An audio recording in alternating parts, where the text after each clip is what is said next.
Olá, estamos iniciando mais um diálogo e hoje um programa super especial. Primeiro, a figura gentil do Dr. Maurício Fonseca, vice-presidente do Superior Tribunal de Justiça Desportiva, a quem mais uma vez agradeço a gentileza, sempre muito cortês comigo. E eu que agradeço. Imagine. E eu, para falar da máfia das apostas, né? Que eu estou querendo fazer esse programa já faz tempo para a gente poder entender o que está acontecendo. Doutor Maurício, rapidamente, dá uma pinceladinha para o nosso telespectador que não lembra como é que começou isso e por que está na mão do Ministério Público de Goiás. Tá ótimo. Primeiramente, um abraço a você. O prazer é todo meu de voltar ao seu programa. Edmo, tenho um carinho muito especial por você, pessoa muito competente. Bom, é o seguinte, o que aconteceu? Houve um jogo entre Vila Nova contra uma equipe lá do Sul, sendo que esse jogo teve a participação de alguns jogadores e, posteriormente, chegou ao conhecimento do presidente do Vila Nova que existia uma manipulação de resultado nessa partida. Posteriormente, o presidente do Vila Nova esteve na delegacia e, posteriormente, no Ministério Público fazendo essa denúncia. Foi daí que começou a operação de combate a crime organizado referente à manipulação de resultado. Dessa forma, a partir do momento que houve o início desse inquérito por parte do Ministério Público, foi apurando os fatos e chegou à conclusão de que existe uma grande máfia ligada à questão de manipulação de resultados. Isso foi desenvolvendo de uma forma muito rápida e descobrimos aí vários jogos de eventual manipulação de resultados.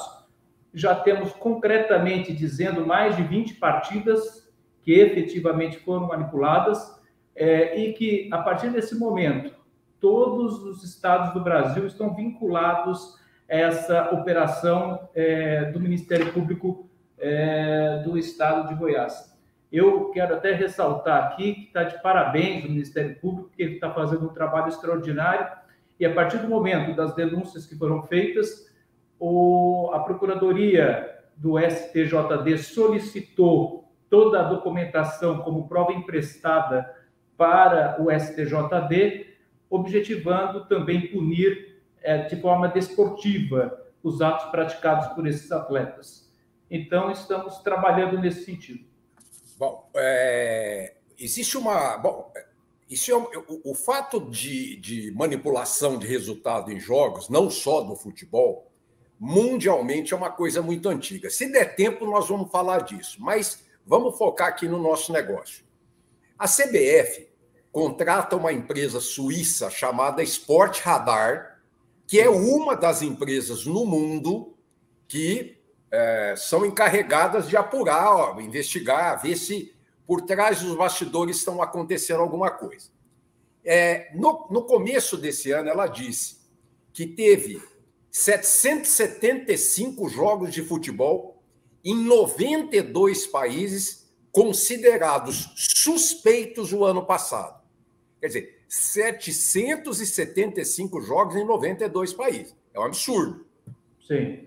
Exatamente. Aliás, eu estive em reunião com essa empresa, Sport Radar, até para entender o critério que eles fazem, no sentido de verificar se houve ou não qualquer tipo de manipulação nas partidas. E fiquei surpreso, porque realmente trata-se de uma empresa muito séria, ela presta serviço para a FIFA, para a Conmebol e para a CBF, e ela me mostrou os gráficos e a forma como trabalha. E é de alta credibilidade. Inclusive, nós estamos nos baseando também no relatório da Sport Radar para tomar as providências junto ao STJD de uma eventualidade de manipulação de resultado em algumas partidas do campeonato da Série A, B, C e D do Brasileirão.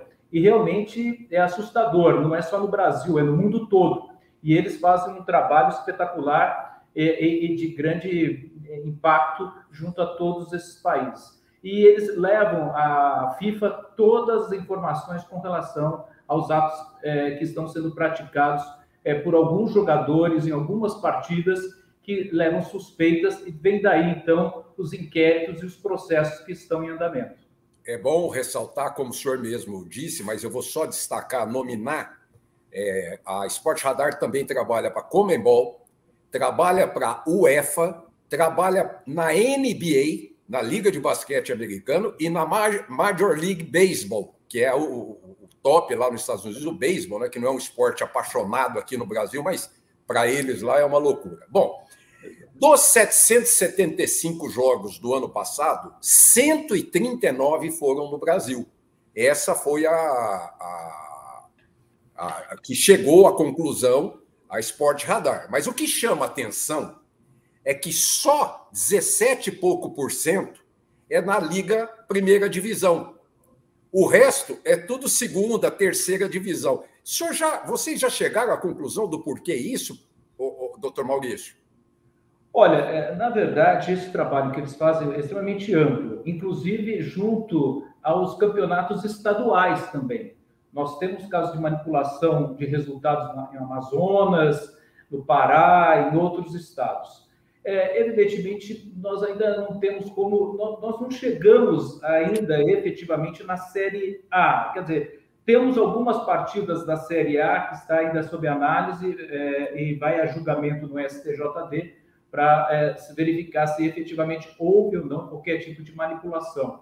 Agora, da Série B e da Série C, nós tivemos vários casos que estão também em andamento junto ao STJD. Tivemos uma decisão com relação à manipulação de resultado e já condenamos 2 jogadores com relação ao pleno do STJD, definitivamente com relação a esse assunto, e estamos em andamento. Evidentemente, como trata-se de processos em andamento, nós temos que ter muito cuidado com relação a esse assunto, porque envolve diretamente jogadores, a vida desses atletas, o futuro desses atletas.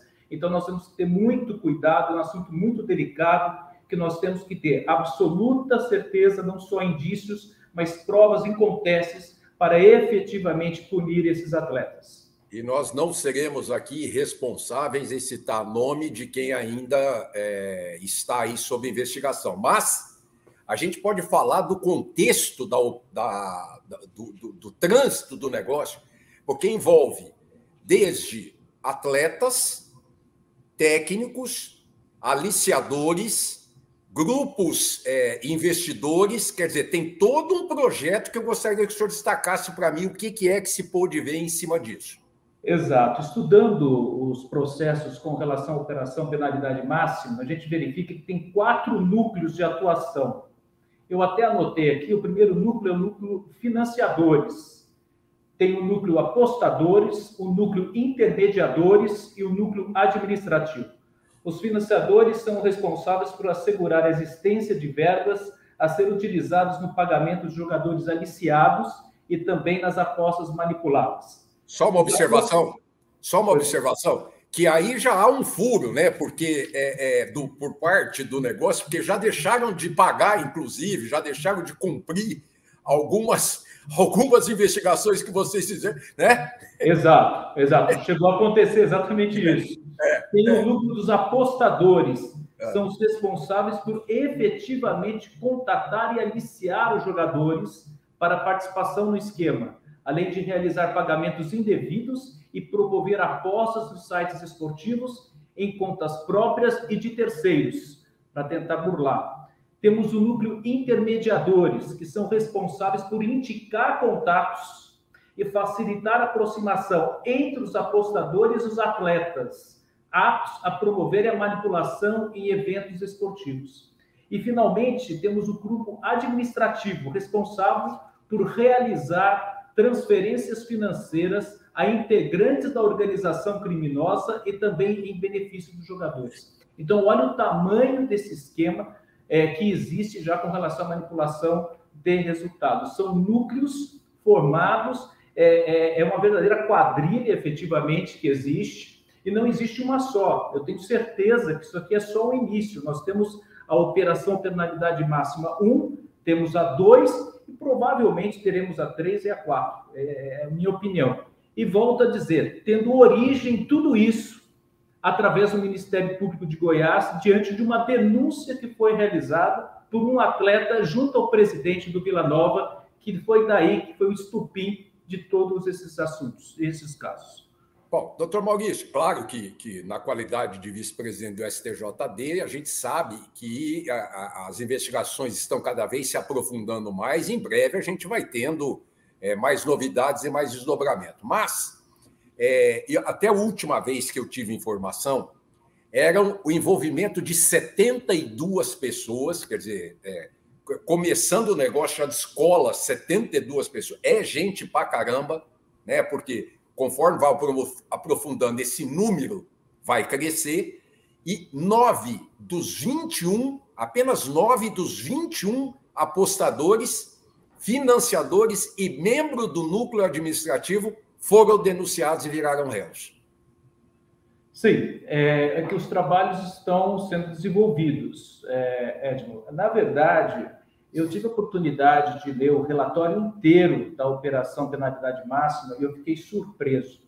Porque o que acontece? O que eles têm de prova, mediante WhatsApp, gravações feitas pelo telefone, é uma coisa impressionante. E uma coisa chama a outra. A partir do momento que você tem acesso às informações de celulares, de mensagens encaminhadas, você vai para uma outra pessoa e dessa pessoa você vai encontrando outras e outras. Então, é uma quadrilha realmente muito grande que nós estamos aí tentando viabilizar um julgamento mais rápido possível desses fatos. Evidentemente que a nossa área é a área desportiva, não é criminal. Então, nós estamos analisando especificamente os jogadores, se tiver técnico também, árbitro, se tiver, até agora não temos nenhum árbitro, nenhum dirigente também foi, até neste momento, indiciado com relação a essa questão de manipulação de resultado. E nenhum clube também é efetivamente penalizado, né? Mas, como eu disse, nós temos que agir de forma prudente para que não haja qualquer injustiça. Nós não aceitamos qualquer tipo de injustiça, mas também não aceitamos qualquer ato ilícito que não seja penalizado. Doutor, nós estamos falando sobre a responsabilidade, né, de não se acusar ou não, enfim, noticiar pessoas que não estejam definitivamente consideradas e incriminadas como responsáveis, né? Mas o Ministério Público colabora com o STJD nessa operação. Sim, exatamente. O que aconteceu? A Procuradoria do STJD solicitou ao Ministério Público prova emprestada, chama-se prova emprestada, de pegar tudo que foi levantado pelo Ministério Público para ser encaminhado ao STJD para que pudéssemos analisar e verificar os atos criminosos de cada jogador, se efetivamente aconteceram ou não. E foi daí que demos início aos inquéritos administrativos junto ao STJD, e depois desses inquéritos, abertura de processo, né, contra esses jogadores que participaram da manipulação. E o interessante dessa questão da manipulação é que nós descobrimos também vários jogadores que não aceitaram, ou seja, eles foram aliciados, mas eles não aceitaram a proposta. Existem provas incontestáveis de vários jogadores. O que nos chama a atenção é que muitos desses jogadores se omitiram, porque, na verdade, do momento que houve essa proposta, deveria esse jogador ou falar com o presidente do clube, ou ir à delegacia de polícia e falar que houve esse tipo de proposta, né? Mas é muito interessante que, de 10 propostas que foram feitas, uma só foi aceita. O resto não aceitaram, mas também se calaram. É uma questão também muito importante, foi discutido isso no pleno do STJD, que tipo de pena pode se aplicar a esses atletas que se omitiram com relação a esse tipo de proposta. A mim não me surpreende pelos valores que foram divulgados nessa, não sei se é corrupção ou o nome que a gente possa dar, os valores para os salários do futebol profissional hoje, primeira divisão, são irrisórios. Quer dizer, a mim não surpreende, porque ninguém vai se seduzir por 20 mil reais, 25 mil reais, ganhando 500, ganhando 400, ganhando 800 mil reais. Quer dizer, para mim não é surpresa imaginar que a ligação esteja com o futebol estadual ou segunda divisão, terceira divisão, onde os salários são bem mais baixos, né? Com certeza, porque pelo que nós analisamos até agora e até julgamos até agora, são valores em torno de 50 a 80 mil reais de propostas aos atletas da Série C e da Série D.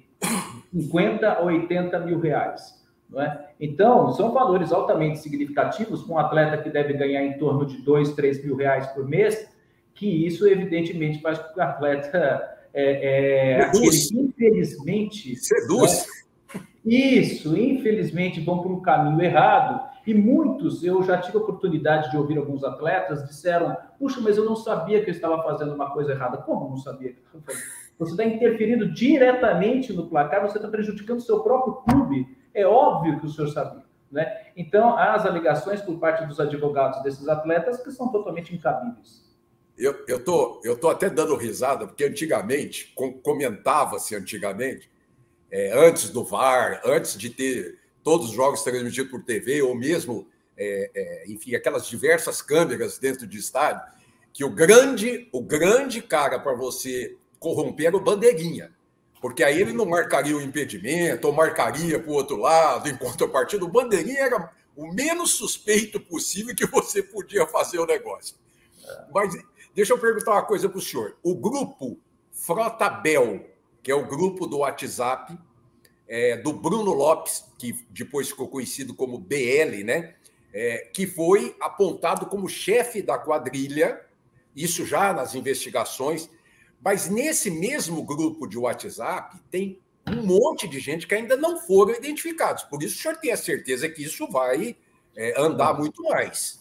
Exatamente. Essa operação, com certeza, vai se expandir. Ela já se expandiu, e vou dizer até mais, ela já se expandiu para o Brasil todo.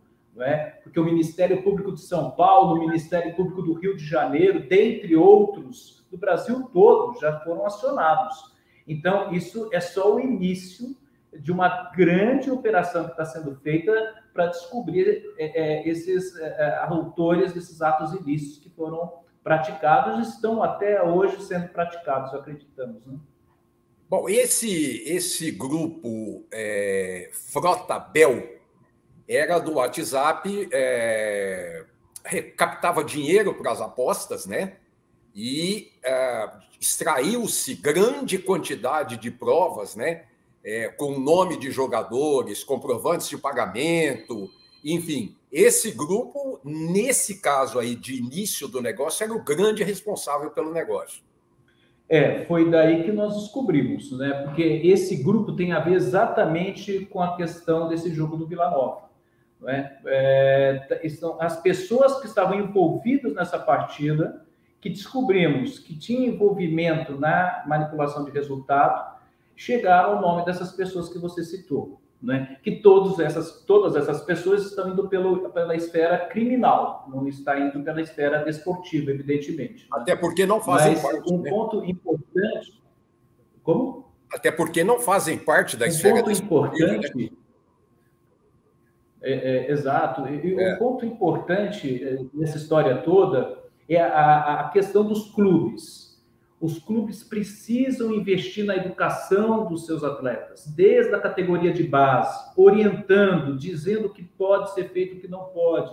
Deixar claro que qualquer atitude que venha a tomar como um ato ilícito como esse pode acabar com a carreira do atleta e até com a liberdade do próprio atleta. Então, precisamos tomar muito cuidado com isso. Os clubes têm uma responsabilidade muito grande também nesse sentido, para que eles façam uma educação efetiva junto aos atletas, para que não cometa esse tipo de ato ilícito. E isso vai acontecer, vai continuar a acontecer. Eu acho que não vai parar. Nós podemos minimizar o problema, mas terminar vai ser quase impossível. Bom, segundo eu pude apurar aí pelas informações, são 8 empresários, agentes e amigos de jogadores que negociavam com a quadrilha em nome dos atletas. Podia até, naturalmente, ter alguém falando que era amigo e não era nada, né? E somente um deles virou réu. Aí, no caso da justiça, o empresário Pedro Gama Júnior, amigo do zagueiro Vitor Ramos. Se ele virou réu do lado de lá, O Vitor Ramos já transitou alguma coisa dele no STJD? Não. Ainda não, né? Não. Tá. Não Bom, tem mas nada aí, com relação ao Vitor Ramos. aí vai ser apurado. E eu me lembro, eu vou corroborar com o senhor, porque eu me lembro que vários clubes de futebol já chamaram juízes famosos, Arnaldo César Coelho, sei lá quem é, para explicar para os seus atletas no começo de temporada regulamento, regimento, como é que funciona, mudanças nas leis esportivas dos árbitros, procedimentos, mas não se fala sobre educação, não se fala sobre comportamento, não se fala sobre isso. Então, eu acho que o senhor tem toda a razão, né? Agora, também, como é que vai se fazer para sugerir ou dizer aos clubes, façam isso? Eu acho que com relação ao regulamento geral das competições, por parte da CBF, que abrange inúmeros campeonatos, e pelas próprias federações, eu acho que é possível, através do regulamento geral das competições, que todos os clubes são obrigados a aderirem. Né? O engajamento absoluto do alto escalão do esporte para que combata o mercado ilegal de apostas é fundamental, através de investimentos em sistemas internos de prevenção, de canal interno de denúncias. Como eu disse, muitos atletas foram aliciados, mas não aceitaram, mas também não denunciaram, né? Então, isso tem que ter também nos clubes, esse canal interno de denúncia, através de termos de cooperação com o poder público, com a polícia, com o Ministério Público. Tudo isso tem que estar junto, tem que estar envolvido para poder minimizar esse tipo de problema e ter um canal aberto aos jogadores, atletas, técnicos, para que possam fazer essas denúncias. Agora, eu acho que o clube tem sim como se obrigar a fazer isso através do Regulamento Geral das Competições de cada estado, ou da CBF, ou das federações. Nós estamos chegando ao final do programa e é importante o atleta saber que, se ele não aceitou, a importância da denúncia dele é porque um colega dele pode aceitar e vai acabar prejudicando o resultado dele dentro do campo, dentro do desempenho e dentro do futebol. Então, eu quero agradecer ao Dr. Maurício Fonseca, vice-presidente do Superior Tribunal de Justiça Desportiva, e que falou para a gente sobre a máfia das apostas, Operação Penalidade Máxima. Dr. Maurício, muito obrigado, espero poder contar com o senhor, se for necessário, novamente. Edmo, estarei sempre à sua disposição. Eu que agradeço a possibilidade de estar aqui para falar para o seu público. Um forte abraço a você e para todos. Muito obrigado. Até a próxima semana. Um abraço a todos.